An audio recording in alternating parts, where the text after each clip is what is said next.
قربانی کا درست طریقہ کیا ہے اور کون کون سی دعائیں پڑھنی چاہیے قربانی کرتے وقت؟ تو قربانی کے متعلق جو آپ نے سوال کیا بہت خوبصورت سوال ہے۔ بہت سارے لوگوں کو اس بارے میں علم نہیں ہوتا کہ کوئی خاص دعائیں بھی رسول اللہ صلی اللہ علیہ وسلم پڑھتے تھے یا نہیں پڑھتے تھے۔ تو اللہ کے نبی صلی اللہ علیہ وآلہ وسلم جب قربانی کرتے تو آپ جو دعائیں پڑھتے کوشش کرنی چاہیے ہم بھی وہ دعائیں پڑھیں، ہم بھی وہ دعائیں یاد کریں، اور جن لوگوں سے ہم قربانیاں کرواتے ہیں خاص طور پر قصاب کو کہہ دیا جاتا ہے یہ قربانی کر دیں۔ اب وہ قصاب نہ اس کو دعا آتی ہوتی بیچارے کو، نہ ہی وہ بے نماز بھی بہت سارے ہم نے دیکھے، ہم ان کے ہاتھوں قربانیاں کروا رہے ہوتے ہیں۔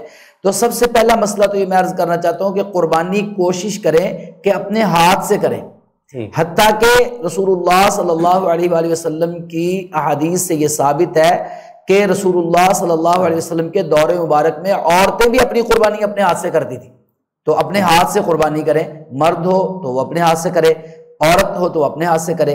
اور اگر ہم کسی کو وکیل بھی بنانا چاہتے ہیں، جس طرح بعض لوگ اپنی مسجد کے امام صاحب کو بلا لیتے ہیں، قاری صاحب کو بلا لیتے ہیں، جی آپ قربانی کر دیں، تو اس میں بھی کوئی حرج کی بات نہیں ہے، اس طرح بھی قربانی کی جا سکتی ہے۔ اور اگر قصاب کوئی نمازی پرہیزگار آدمی ہے تو اس کے ہاتھوں بھی جانور کو ہم ذبح کروا سکتے ہیں، قربانی کروا سکتے ہیں۔ تو اب سب سے پہلے تو جانور کو قبلہ اور لٹانا، اور رسول اللہ صلی اللہ علیہ وسلم کا طریقہ کار تھا کہ آپ اس کی گردن کے اوپر اپنا پاؤں رکھ لیتے تھے اور دائیں ہاتھ میں چھری لیتے تھے۔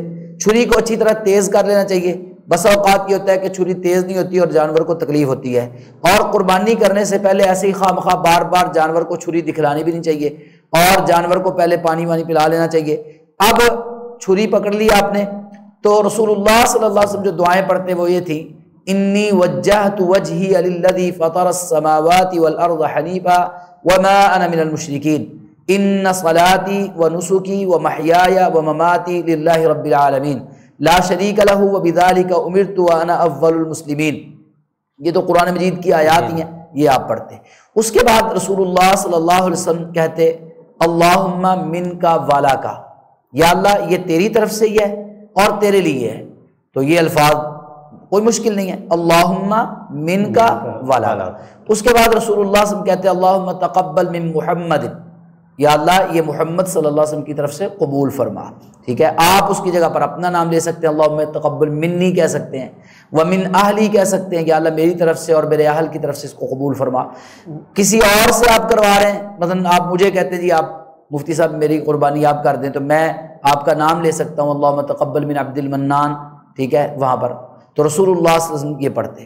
تو یہ وہ دعائیں ہیں جو عام ذبیحوں سے ہٹ کر صرف قربانی کے موقع پر رسول اللہ صلی اللہ علیہ وسلم پڑھتے تھے۔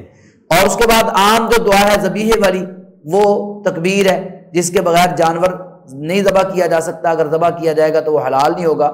وہ تکبیر وہ مشہور ہے، بسم اللہ واللہ اکبر، اور کئی قصابوں کو دیکھا گیا ہے وہ کئی بار پڑھ رہے تھے بسم اللہ اللہ اکبر 7 بار۔ یہ بالکل غیر مسنون طریقہ ہے، غیر شرعی طریقہ ہے، صرف ایک بار کہنا ہے بسم اللہ واللہ اکبر۔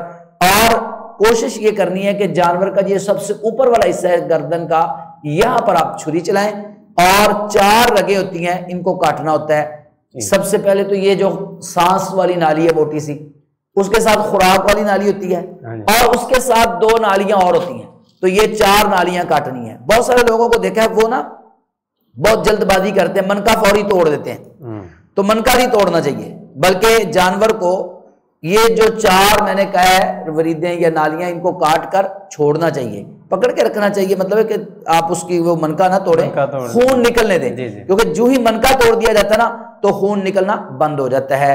اب جانور تڑپنا، ایک بار وہ لیتا ہے انگڑائی اور اس کے بعد اس کی جان نکل جاتی ہے، اب ہوتا ہے کہ خون اندر رہ جاتا ہے۔ اب خون اندر رہ گیا تو پھر کیا نقصان ہے؟ دیکھیں جانور جو مردار ہے وہ حرام کیوں ہے، اور جس کو ہم ذبح کرتے ہیں وہ حلال کیوں ہے؟ فرق خون کا ہے، کیونکہ اللہ رب العالمین نے خون کو حرام کیا، دمم مسفوحا، یہ جو بہتا ہوا خون اس کو حرام کیا ہے۔ تو جب یہ اندر رہ جاتا ہے تو یہ بیماریوں کا باعث بنتا ہے۔ تو بہت سارے لوگ قربانی کے موقع پر یہ بہت بڑی غلطی کرتے ہیں کہ فوراً منکا توڑ دیتے ہیں۔ منکا توڑنے کی ضرورت نہیں ہے، 2 منٹ زیادہ لگ جائیں گے، آرام سے اس کا خون نکلنے دیں سارے جسم سے، اس کو ٹھنڈا ہونے دیں، اور جب وہ آرام سے سارا خون نکل جائے، اس کی جان نکل جائے، اس کے بعد پھر آپ اس کی کھال اتارنا شروع کریں۔